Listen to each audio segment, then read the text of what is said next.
That always is guaranteed to happen. Yeah, exactly. Especially with two cooped up artists. All right, cool. So I'm gonna start. Okay, go for it. Hey art leads, welcome to another Art-Wodcast. Today I am joined by the amazing Tyler Edlin. For those of you who do not know Tyler, his art is showing on the screen for anyone that is watching the video. Tyler is a freelance concept artist and illustrator in the entertainment industry. And he is also an instructor in many different media. He does the CGMA courses, which are architectural design and environment design, if I'm not mistaken. He has a Patreon, he has an amazing YouTube channel, and he also runs a private mentorship. So, and a teacher with a lot of experience, a good friend, an amazing artist. I really like You're too art. Nice. You have to stop. So, without further ado, welcome, Tyler. Thank you. Hey guys, how you doing? How are you? Pleasure being here. Thank you for having me on. Oh, thank you for being on because you recently had a newborn, a son. 2 weeks old. Nice, man. Yeah. Jet, right? Yeah, little Jet. Awesome name. Like short and four sweet. Letters. It's strong. Yep. That's the only reason why we went with it. Yeah. It's just easier. Yeah. Like from what I've seen from statistics, like a shorter name generally does better in the industry. Yeah, we had to do it. Like we see too many people with really hard to say names or people with like, fake names that they go off of. We just keep it simple. Exactly. That's why we named my daughter Luna, because it's easy to say. It's only 4 letters, like one syllable. It just rolls out. She'll have an easy time for the rest of her life. Yeah, it has this fantasy vibe, right, Luna? Kinda, I'm like the opposite of that. Like my last name is like typically Belgian, and for Americans and any other language, it's like Antonio. Do you want to know? Do you want to know a secret? I still have to look up your name every time I write it out. I get it. On your thing on Instagram yesterday, I was like, I'm still going to mess his name up. I had to go look it up every time. I know. I don't have a name to become famous, so there you go. Like Tyler Edlin, that just flows out. And it turns out on Instagram, you weren't even under your name. It was just Cutting Sketch Design. So exactly. I was searching it all for nothing anyway, so it really came back and got me. So we'll win. Awesome. Well, so I have some topics that we can discuss, but if we go on a tangent, we can just go from there, right? Mm-hmm. But anyway, like what I first like to do, as always, is get a bit of backstory because we're both teachers. I'm a fresh teacher, I'd say, like a new teacher. You're a very experienced teacher. I've only been teaching for 5 years, though. It goes by quick, but you have your YouTube studio for a longer time, right? YouTube channel. Yeah, I think the YouTube started in 2012 or 11, but it wasn't. I know I was just me recording videos and just throwing them up. It wasn't any. It led to everything, but it wasn't. I wouldn't consider. But it was also already super informative and instructional. So. And because you posted my video on Adam's group yesterday I went and clicked it, and I think I watched that first video, the one with the castle town, the Asian castle, for the first time in 7 or 8 years, and I was like, I sound like I'm half asleep in that, or that I'm on, like that I'm taking like a narcotic or something. Yeah. I'm just like, just kind of creeping it slow, and like, what was I doing? I had no kids. I wasn't married at the time. Where is all my energy and enthusiasm in that video? It was just completely gone. I was like, I had no excuse either, except for that I was inexperienced. But I was like, what was I doing with the audio back then? It's like a good analogy for just starting, right? If you want to do something, just start the experience. Finding your voice and like how to present yourself with like a little bit more confidence, and it's like young guys thing. Yeah, exactly. So like, what drew you to visual development, actually? So what made you want to become the artist you are Video today? games. Really? Yeah, video games, definitely. Okay. I don't know if I got but I have my basement here, right? It's got the TV. I have game shelves. Yeah. That's a standee of Wonder Woman. She's facing the corner. But yeah, it's just all games, and I'm surrounded, end to end with games and game collectibles. I love them. It was my passion as a youngster, so... Okay. And now it's like, as an adult, I can't. I guess people days now you can justify playing games all day, but that's not healthy. But some people make a job of that. But because back then, right before the internet, we'd actually get bored. That was a thing, and I'd sit there and draw. That was my outlet. If I was, bored, or because I didn't even have the internet until I was almost graduating high school. It just wasn't a thing, right? In the '90s back then. So we just drew, and it drew game characters and stuff like that. And I didn't even know you could draw for video games, though, even though there was drawings in games and stuff.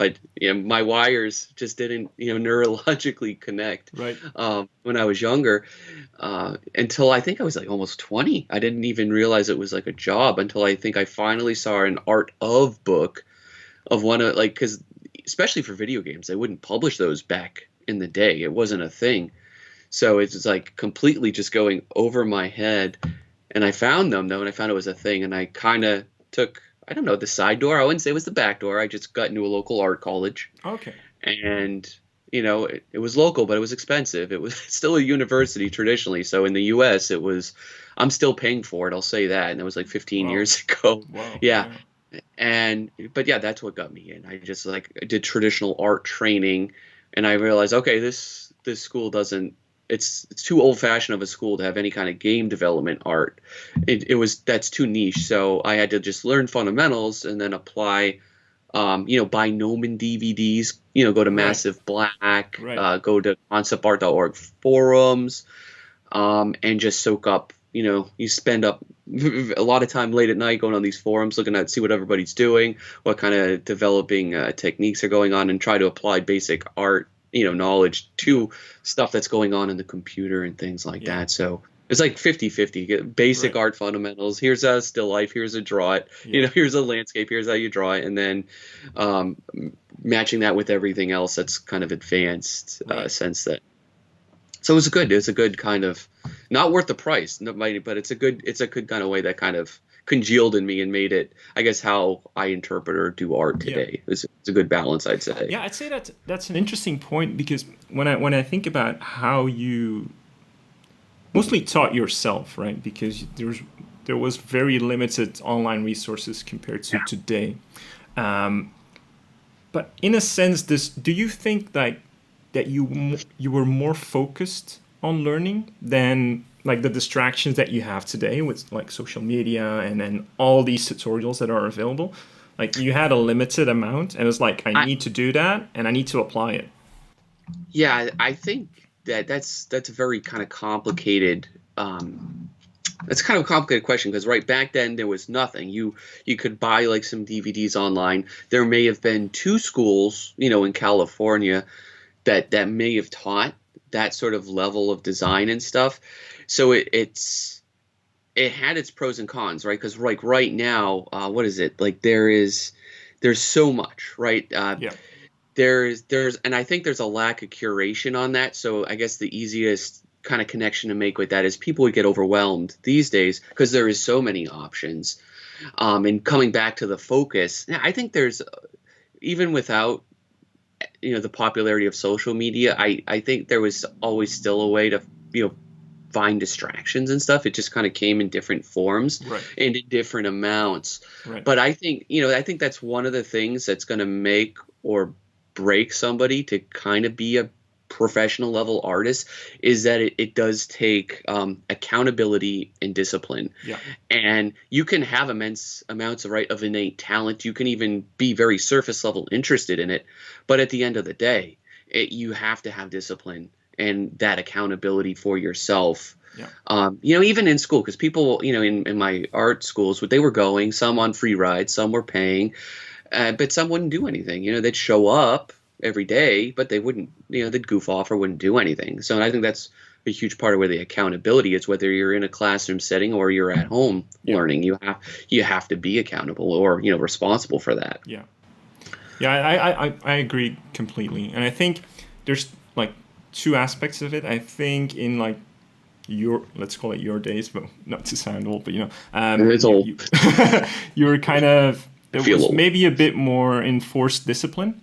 But like the nice thing about this day and age, where there's so much available, that the starting off point for a lot of beginners, like when I see like quote unquote beginners these days, their level of art is so much better because they have all these points of reference. Yeah. Right.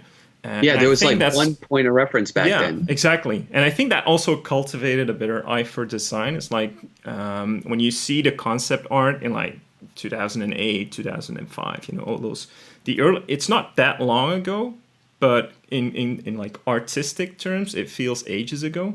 Yeah. If you look at the design sense these days, it's so much. I mean, it's probably contemporary, and it's tight, right? And there's a lot of difference in a lot of various levels of concept art. So I think it does both have its merits, and I think that finding a balance in that is definitely a good idea. Like, but probably sticking with like maybe one resource or like a handful of resources and really committing to that. Yeah, because I think just because of how fast and easy information travels these days, even though there's so many resources, it's easy to get or easy to kind of weed out. I guess from my perspective, it is which ones are good and which ones bad, and I'm really trying to take myself way back then, 15, 16 years ago, when I didn't know what I know now, and okay, all these are options in front of me. Like, how would someone inexperienced, really kind of gauge, the quality or what may be the best fit from them? But I guess again, it's still cheaper, in most cases than going to like a school for it, where they will. One of the advantages of going to a school, it's like you can kind of try out lots of different things, right? So that part, if you're not going that route, you can still kind of do that because there's programs and there's courses that you can take. You just kind of take a variety of things to see what kind of connects and what you're good at, and you can also just kind of sample, because it's not like getting a loan at the bank and going to a school and it's instantly 40 grand. Okay, I'm committed for this entire term or year, and it's 40 grand even. I got my loan. You have to go through, good or bad, you're stuck with it. Now it's like, okay, you could spend anywhere for as little as like $200 for an entire course on something, essentially get a sampler of it and see whether or not the content is of good quality. So you can really, I think, there's a lot of very affordable, cheap ways to options to learn these days, and it's just going to take a little bit of enthusiasm on an individual's behalf to go out, find a resource, and try it. Yeah, that's true.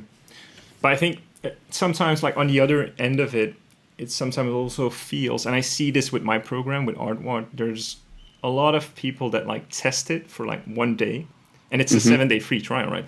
And they test it for like one day, and there's like, it's not for me. And I think that because there's like a plethora of resources available, I think sometimes we also need to encourage beginners to sometimes stick to it.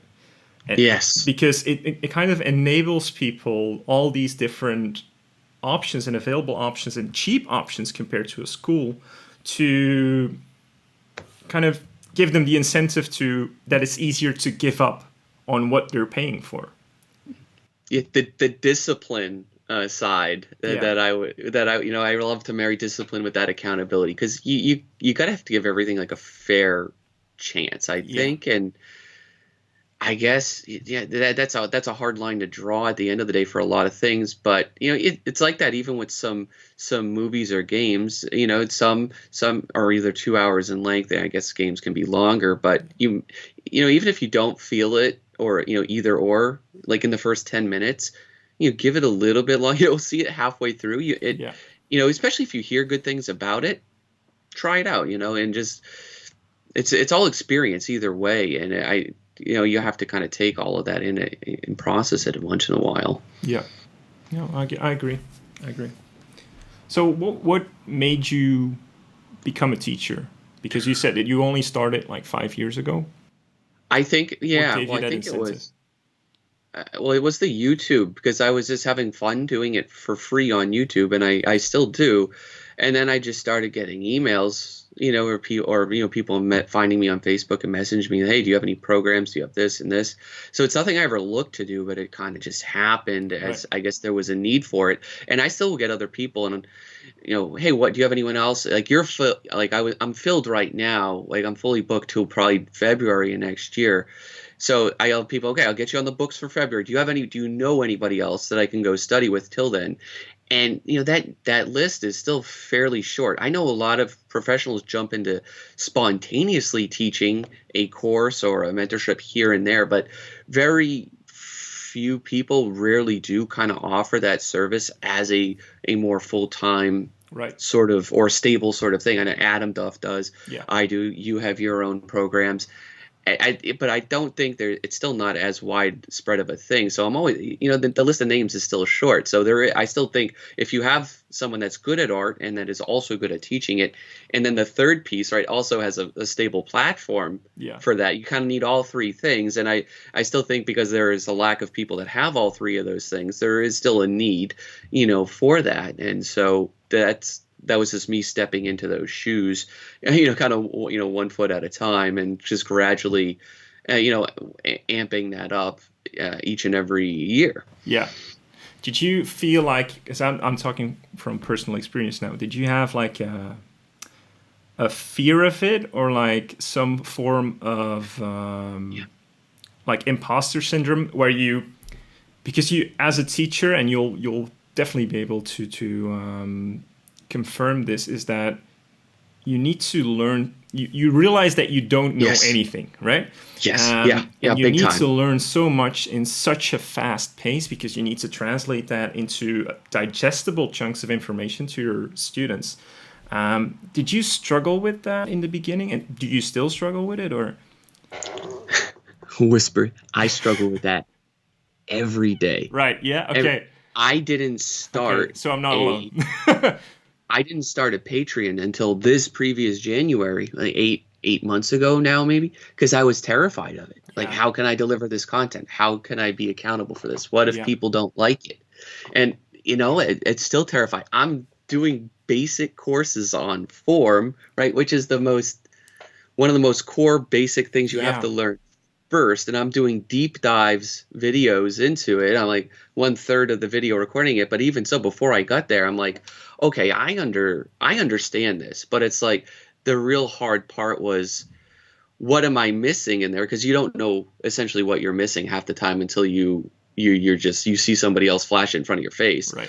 So, and then like, how do I present this, which is one of the more important subjects to kind of like, people have to understand how form works. Yes. So I'm like looking online. I'm like, okay, I gotta soak up my dose of form before I can spit it out.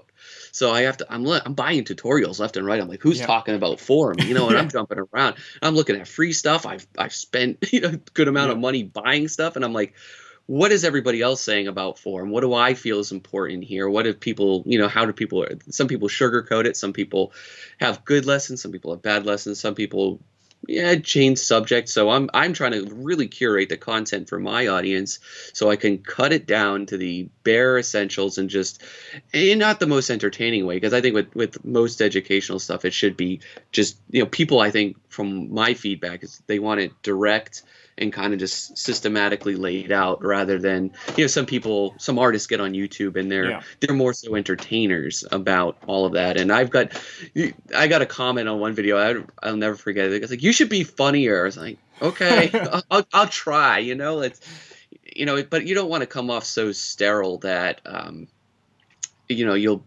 bore, you don't want to talk like a robot. So I'm trying to, again, find that art, that way, that voice, that has the interest, the enthusiasm, and of course, like the confidence to like, okay, I know what I'm talking about. This is all you need to know to get you started. You can also kind of maybe look up this and this if you want to really dive in. Here's a book by Scott Robertson. He'll overkill the subject on you, but at the same time, if you go into his stuff too fast, you will get overwhelmed. I read his book. I think I have it on a shelf down there. It's called How to Draw. This one. I picked this one up in my excursions too. Not sponsored by Scott Robertson, but this one. And it's like, okay, this is kind of what you do every day on art. And I'm looking at this and I'm like, oh my God, like, this is all math. This is geometry. It is complex formulas. And that's the exact reason I became an artist, because I don't like doing that stuff. So it's like, okay, now I remember this is why I got into 3D, so I can just trace, complex forms or model but yeah, I mean, there's a lot of ways to achieve and get this content. But yeah, like I said, trying to kind of maybe simplify it and structure it in a way that people can bite on, without taking too much off. I think overwhelming any audience is the most difficult thing that I've been learning about. Just learning as a teacher. So I'm trying not to overwhelm people, and I think I did that. And I still occasionally do that easy. So I'm trying to make shorter videos. I think, like you said, you do yours shorter, and a lot more focus, like almost like one subject per video, demonstration exercise done. I used to compile a lot of subjects together because, like, okay, that makes sense. You need this and that, but it is too much. Yeah. So it's tough. Yeah, it's tough. I'm so glad that you said that, because I have the exact same feeling, especially like you want to. As a teacher, you want to be able to give your students the best possible information. And as soon as you start diving into these fundamentals in order to break them down, you start to realize that, like, you can make a parallel comparison with the fundamentals as the infinity stones, right? There's a wealth of information in there. And sometimes the students, you sometimes get this vibe from students like, do we really always need to do these fundamentals? Can we just like look at a tutorial for character design and get better at character design? And you definitely can, but it's like the comparison with teaching a man how to fish versus giving them a fish, right? Yes. And with these fundamentals, you're trying to give them that wealth of information. And I think that sometimes I even advise my students, like, try to teach a bit of art to your friends. Just try to teach them, and you'll start to understand that those actual fundamentals, like you said, like form, composition, the basic perspective and stuff like that, is so much more important to kind of give you the tools needed to get you to where you want to be than doing these fancy advanced tutorials, right? Yeah, and that's I think some students, they aren't in the right frame of mind too for a lot of that. Like a lot of them generally stick to the questions of like what. And just as an example, I woke up this morning with a spam load of comments on one YouTube video from, I think it was one or two people, but they were, again, these are kind of all the wrong questions to ask. They're things like should I use photos for this or should I not? Or what color is right for this? Yeah. Or what brush did you use for the tree right here? So it's all like what brush, like it should be about why. Yeah, exactly. More always it's the why. Like, why did you do this versus why did you do that? What makes this brush better than a brush like that? But it's always like, what is it? And that's not the right frame of mind to kind of go into stuff like that, because you want to cast that wider net to understand, right, how anything works so that you can replicate it in a variety of scenarios, right? Because if you skip fundamentals, right, you watch that one tutorial, like you mentioned, you'll know one way how to do one type of character. Exactly. And you could do that very well. But like, okay, now design a diametrically very opposing type of character that you wouldn't know where to start, because you're not asking why did that original character look like that, and versus why should a character look like this. Yeah, it's the same principle. Like I think you also teach this in your CGMA courses about design. It's like, and I teach this to my students as well, try to learn how to design simple shapes first. Like, try to make a cylinder look interesting. Try to make a cube look interesting. Because everyone wants to get to like the cool mech designs, or the cool character designs, or the cool architectural designs.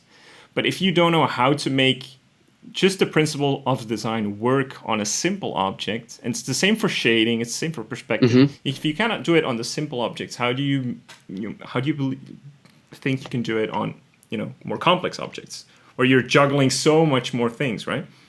That's exactly what it is. And honestly, sometimes when I find, like, maybe if I'm on Facebook and I'm in the virtual plein air group and people are just taking, the static Google Earth image photos, and they're doing like a painting study from it, so it's all basic subject matter, things that you find in real world. But sometimes I find the most amazing images of the people that can take a very simple photo of a house, yes, and artistically portray that, yes, in an overwhelmingly beautiful way, yes, right? It's like a simple subject. How can you take this and make this look extraordinary, Yes. right? It's set dressing, it's lighting, it's design, it's making one small decision that'll lead to a sequence of small decisions that'll make, oh yeah, this looks really good. Like a lot of students, they'll default to, how do I make a really badass fantasy city, or how do I design this warlord that's on a wyvern attacking, how do I do all this so well? And you got to tell people this every day. It's like, because I get people messaging me on Instagram all the time now, apparently, because I don't get notifications for that as well. Like I clicked a tab or something. It's like, you have like 18 messages over here. I'm like, oh my God. And it's all these people. It's like sending me their art. Like, hey, I've got this thing. How do you do it? I was like, most of the I'll copy and paste the same question or response to a lot of them, because they're all the same answer. It's like, you need to start simpler. Like you're taking on way too much. Yeah.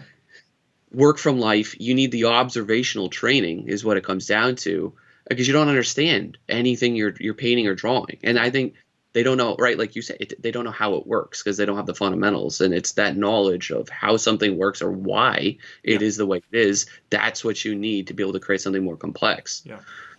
Yeah, I think that leads into one of my other topics that I wrote down. It's a bit of a tangent, but I get the feeling from a lot of students and just intermediate artists, even professional artists, that they have this imposter syndrome, right? Where they're afraid to use proper reference, or even, be inspired by other artists. Like a lot of my students, especially people that do the mentorship, is that when I asked them, did you use reference for this? And it's like, no, I didn't use reference. I wanted to do it without reference. But that's basically impossible, right? You need reference, and you need to make like a mood board or a style board that from artists that inspire you. And I get the feeling that a lot of people struggle with that these days. And is that something? How do you mitigate it with your students?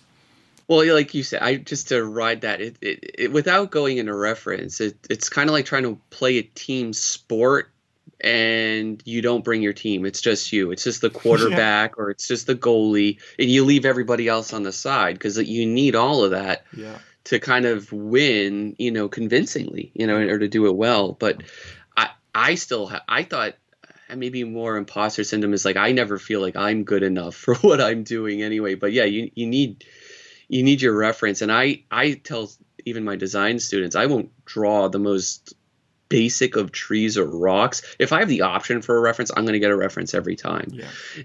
Sometimes when you're painting over student work and time won't facilitate you to go build a draw or reference instantly, yes, that's when you can almost like moment to moment draw upon what you've practiced before, and you can maybe not totally mess it up. But if I have the choice, and I think in any kind of perfect scenario, even for the most basic things like a tree or any kind of figurative stuff or court or any kind of house, I'm going to grab as many references as I can fit on like one 1900 by 1080 pixel long JPEG. I'm just going to slap them all in there.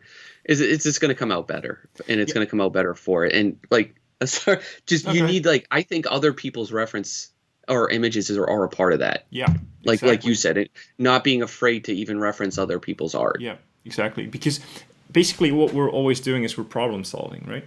And if you can see how other artists solved a particular problem, it will just inspire you to play with that idea, and give you other inspirations to maybe solve it that way. Not exactly the same as that artist did, but in another more original or other creative way that helps you. And I think a lot of, basically it comes down to mileage. Like you say, I'm fairly confident that you can whip out a forest scene from imagination because you've done so many of them, right? Mm-hmm. And I think a lot of artists forget that, because a lot of beginners want to start here and then create their own style, like instantly. Like, this is my style, right?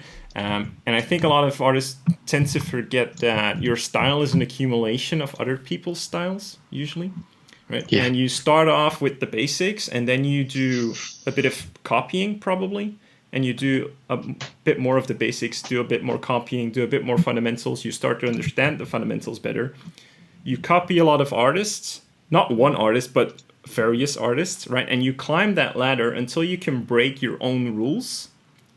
inspired by what you've seen from other artists, which eventually will cultivate a style.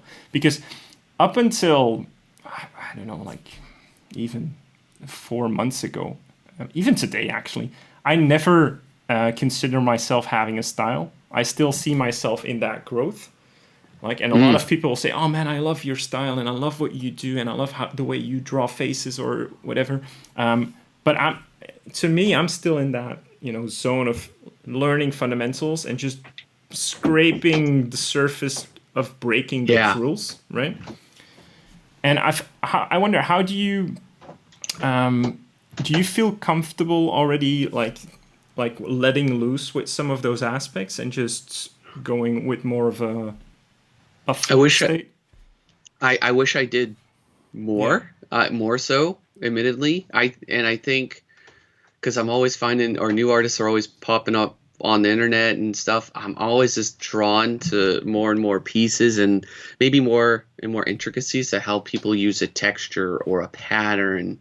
I think we all kind of have our default, right? That we kind of, all right, if I'm just going to sit down and whip something up in a very quick time frame, like I'm just going to paint it like this. Right. But I think it takes the discipline side of me. It's like, okay, don't just do your default, because if you just do your default every single time, I think that really doesn't facilitate much growth or progression artistically at all. So it's those external influences that's like, okay, how did he set up a shape here, or using a more delicate type of lighting, in this scenario, like how can I apply that to my idea? Right. And try to maybe learn a little bit more. It's being more mindful and more careful along the progression of an image, so that you're not just spitting something out, that's your default stuff every single time, right? Because like you said, if I sat down and do 5 forest paintings right now, a lot of them would look kind of samey, right? They just like, this is my muscle memory. Yeah. Or how my mind interprets what a forest looks like. So it's going to take that external influence. Okay, I like what they did with the forest here, or how they did a texture of the leaves of the trees here. It's like, okay, how do I assimilate all of that and let me, put that into my own way so I can grow, and maybe find a new way to do a forest, or show a forest in a different way that I haven't tackled before. Otherwise, right, because you will occasionally see these artistic accounts on Instagram or on FaceStation where the person literally, I guess you could say, a one-trick pony. They just do one thing, and it's just like they could do it very consistently, but there's very little growth. There's no evolution, and it's just like one thing. It's like, okay, that's that. So I guess it's maybe some people are fine with that, but I guess people that want to keep growing, right? They want to switch things up. Yeah, that's true. So how do you? Because I've watched a lot of your architectural design videos. And you have one of them on the Art-Wod website. So I know you're thinking, but for anyone that's listening or watching, how do you instill that design thinking, especially like in the ideation phase, onto your students? Like, what are some of the main tricks that you give them without going into too much detail? Because when I look at the student work that comes out of your CGMA courses and your mentorships, the students seem to cultivate very original design work. So what are some of those things that you tell them to do? Well, as we have said, I think the problem solving mindset helps a lot of them grow that way, and that's the number one aspect that a lot of people teaching themselves, right, they won't necessarily do. They'll just kind of paint whatever they want, whatever they're inspired by. But I think you have to apply those restrictions, right? Set up parameters, something even with like a guideline. So I essentially, with assignments on for any kind of skill level, I provide them with restrictions, and I said, okay, now you can pick this piece, or this piece. So it's like taking them to an ice cream shop, but I only have 3 flavors there. So you're going to get ice cream, and it has to be one of these flavors. Right. And then you can pick the topping. So I'm providing some of that information for them. I let them choose some available information that I provide for them, so they kind of customize that.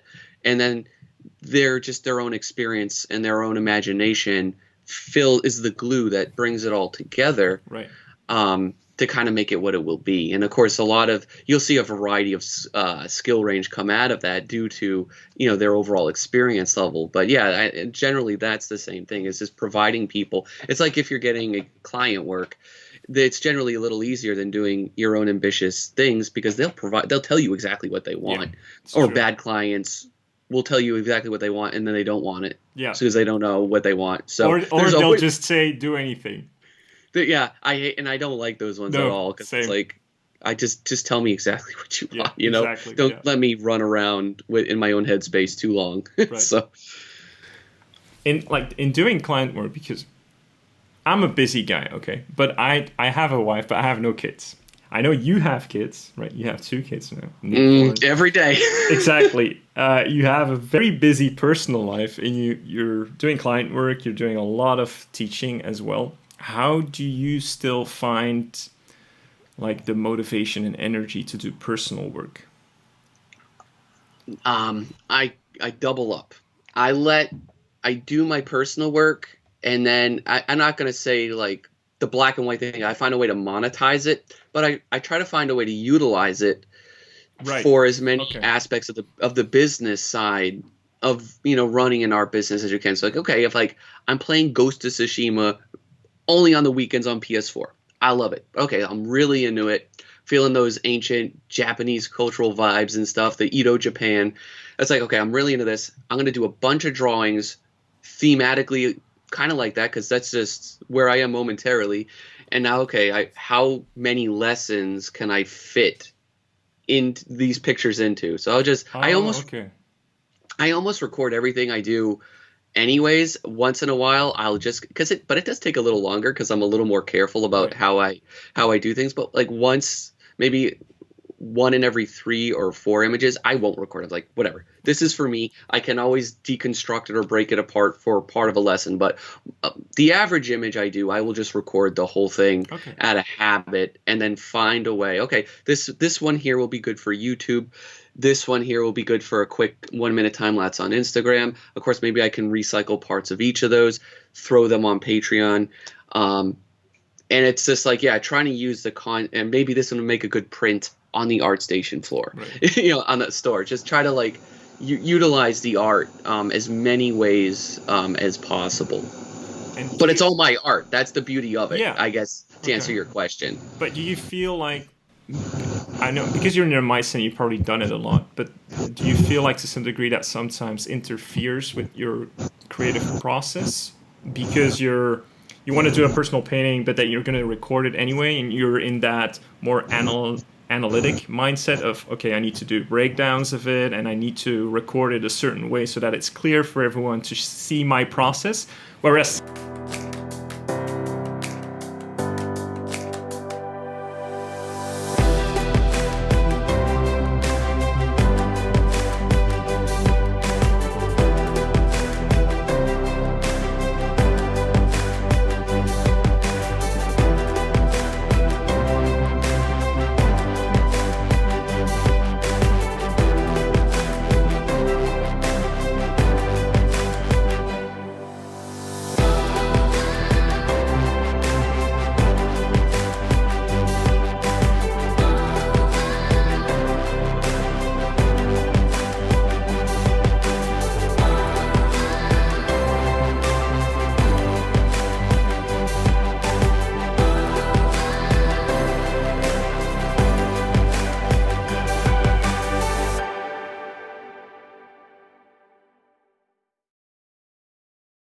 sometimes the artistic process, especially for my personal work, I do most of my character designs that you see on ArtStation have been done in bed, right? Where I'm just lying in bed and I'm coming up with a script. That's awesome. Okay, cool. This is cool. This is a nice shape. I can work with that, right? But I would never imagine recording it, because it's all over the place, right?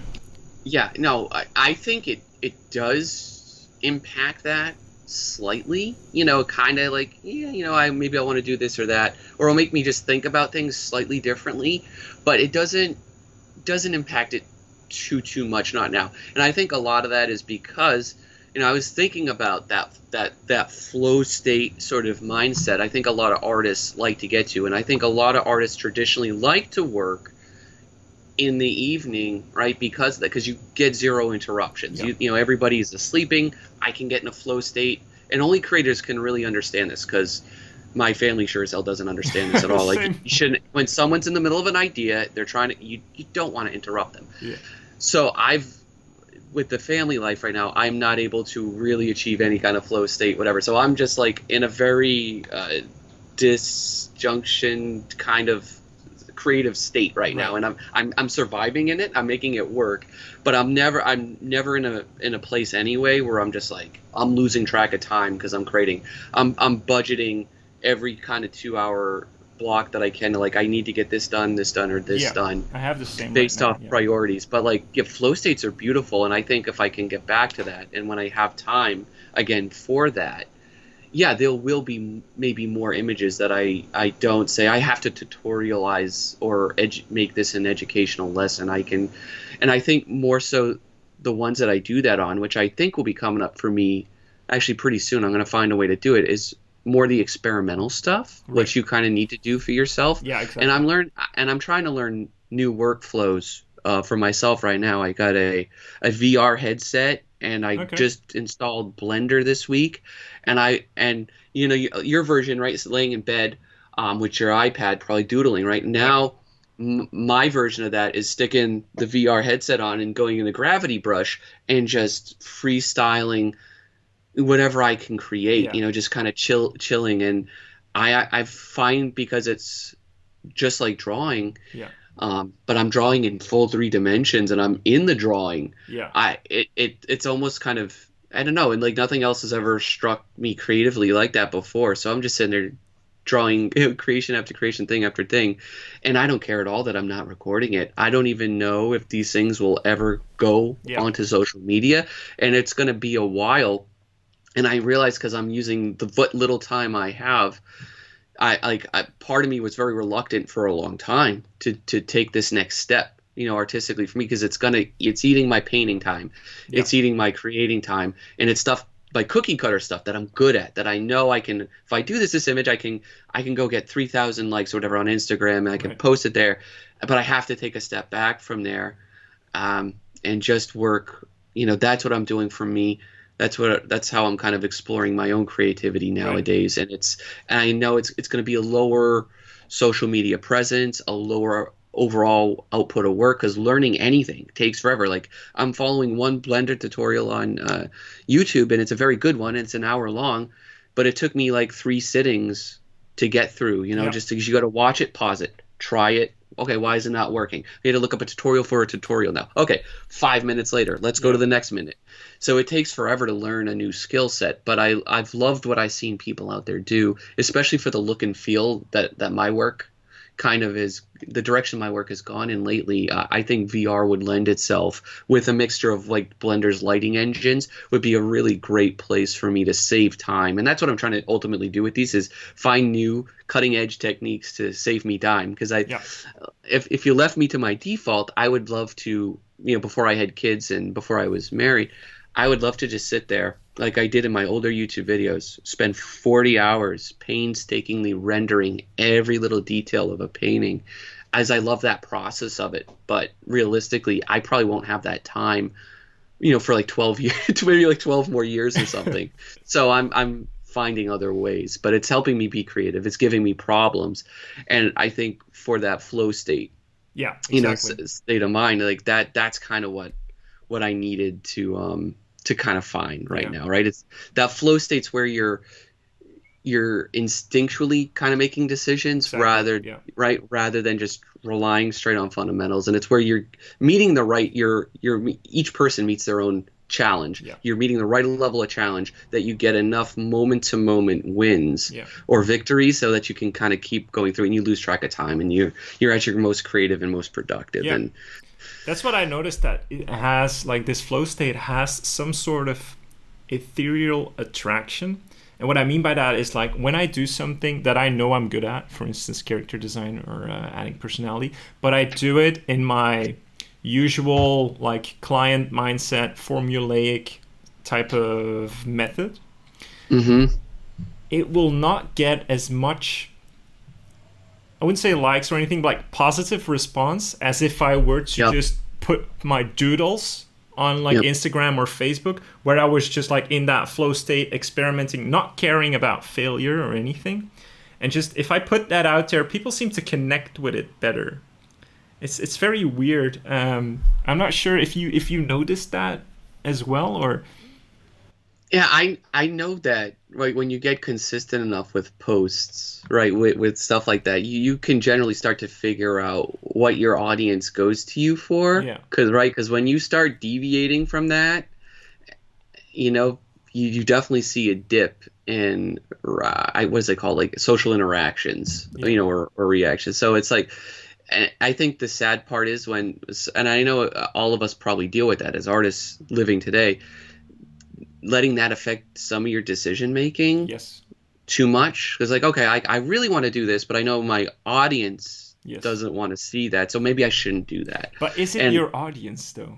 Is it? Or is it the algorithm? Yeah. Like I saw a video, like if your content feeds the algorithm enough, like your content becomes the algorithm. It's a good question. Yeah. Right? Yeah, that's a good question. So that's kind of a hard thing to balance, I'd say. And I'm not technically savvy enough to really ever I will never understand it. And some of us look into that more than others. I know Adam looks a good deal maybe into how does some of that works, and he like used to phone me up. Hey, do you know your videos are doing this well? you have this much, like whatever you're doing is working. I was like, I don't know what I'm doing, So awesome. But yeah, so you gotta just I think you gotta do what you feel like doing. At the end of the day. So exactly. Yeah. So, on another topic, you and I are pretty passionate about physical training, right? So definitely. We both have our own thing or our own ways of physical training, but we got do it. The new home gym right next to the computer. Oh, damn, nice. Since COVID, I got kicked out of the gym. Got the so little. What did you get extra except for the rack? I didn't have anything. I guess being a stay-at-home artisan worker, I enjoyed physically leaving the house to get out of the house every day, lock myself in the gym for an hour, and I'm gonna do this, and this. Now I love the convenience of this. I save 30 minutes, 15 minutes each way commute, but the gym is next to my workstation, which is next to my video games. And it's just these three things in my little area here that are constantly nagging at my mind, like you should be doing this or you should be doing that, but my mind wants to do that. So I love it, but I'm trying to still balance, getting that in every day for sure, but I not volume wise as high as I would when I physically leave. Yeah, the crazy thing is that you still do it alone, especially with all the distractions going on, because the beautiful thing that I have, is my wife does CrossFit as well. So she joins me in the workouts, which is a really good like peace of mind and a distraction, good. Right? And I used to have the same thing as you. I needed to go somewhere else outside of my home to get that distraction. But if you have someone like that will join you in those workouts, it's a really, really cool thing. But I think like in the aspects of physical training, like what parallels do you draw with art, or how has that actually helped your artistic growth? I would always say when it comes to this, and there's a huge amount, there's like multi levels of comparisons, but I think at the basic in terms of like if we go into a gym without a program, or if you weren't educated in any kind of physical fitness or training, right, you could go into the gym for an hour. You could physically do stuff. You'll do the same stuff. A person would do the same little routine every day, right, without any kind of external influence. You would get in better shape. Right, for sure. It's going to take a lot longer, though, right, than someone that is on a program that has a procedure with a very specific goal.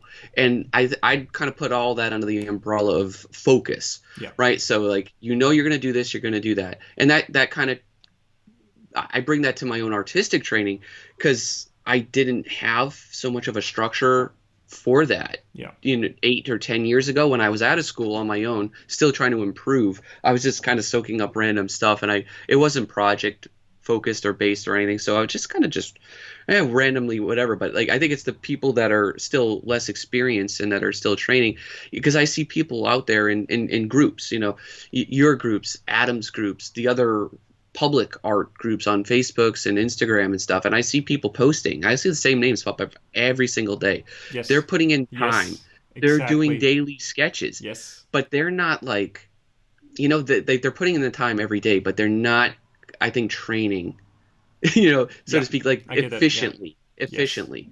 They're not training the right artistic muscles or looking at things the right way, and they're just logging time without structure.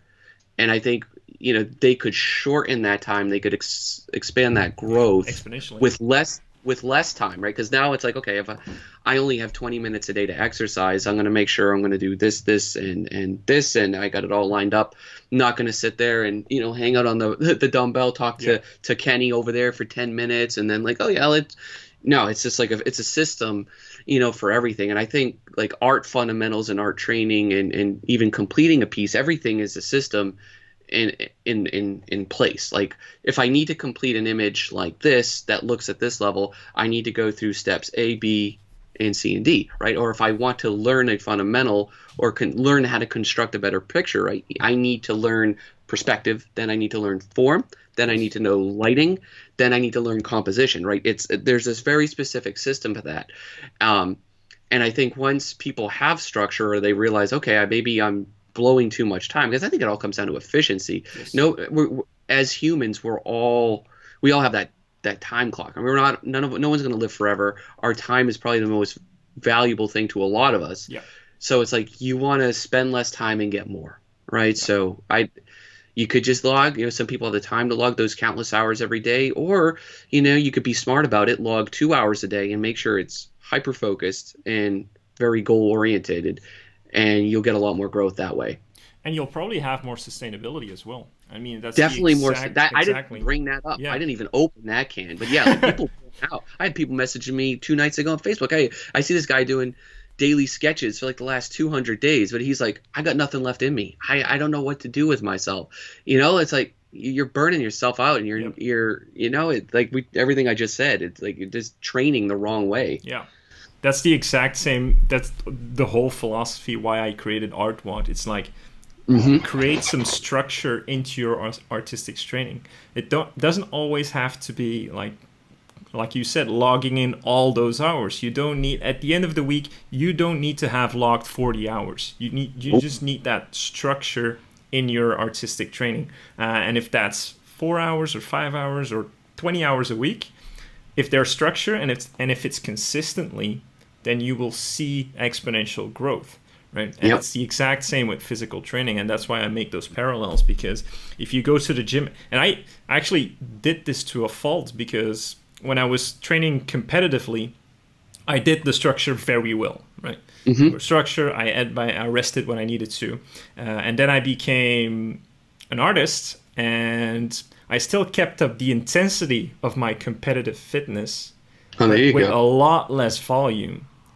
So I was burning out my body. Like I was getting inflammations everywhere because I was just logging like 1 or 2 days a week of like hyper intensity, right? Instead of just consistently doing like 70%, like maybe 4 to 5 days a week, which gives me a much better, level of energy and stuff like that. And I think a lot of beginners do this as well. It's like they buy like a plethora of tutorials, cram it all into a couple of days, and then wonder like, I didn't learn anything, or I'm still not at that level. It's like you just crammed your brain with so much information, and then they kind of tend to give up, right? Yeah, just on to the next thing. Attention span is another thing.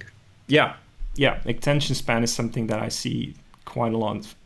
And Tony, I'm kind of running out of time today, but like on that note, I have less time nowadays, for all these obligations more than ever, with all these obligations, and of course family life is taken over. But like in terms of workload, I am producing like far more than I did when I was, before the kids and everything. And I think a lot of that has to do with systems and focus. Right. Like I thought I was dreading having children because I was like, I'm never going to finish anything, or I mean, I'm always uninterrupted, and I can never do as much as I want.